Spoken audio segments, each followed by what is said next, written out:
बॉलीवुड की शहंशाह अमिताभ बच्चन के हवाले से अफसोसनाक खबर आ गई। मद्दाह अफसुर्दा।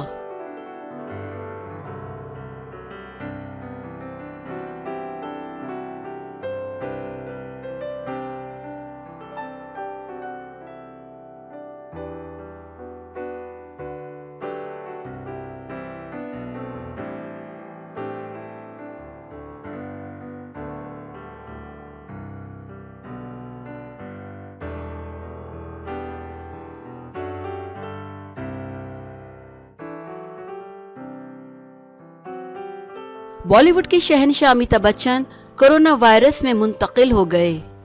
ट्विटर पर अपने पैगाम में अमिताभ बच्चन ने बताया कि इनका कोरोना टेस्ट मस्बत आ गया है और इन्हें इलाज के लिए अस्पताल मुंतकिल कर दिया गया है। उन्होंने बताया कि इनके अहले खाना और स्टाफ के भी टेस्ट ले लिए गए हैं,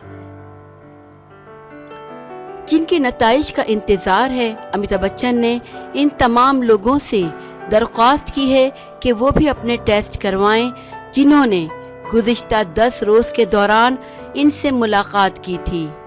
ख्याल रहे कि भारत कोरोना से मुतासिर होने वाला दुनिया का तीसरा बड़ा मुल्क है, जहां अब तक कोरोना के 8 लाख से ज़ायद केसेस सामने आ चुके हैं और इस वबा की वजह से भारत में हलाकतों की तादाद 22,000 से ज़्यादा हो गई है।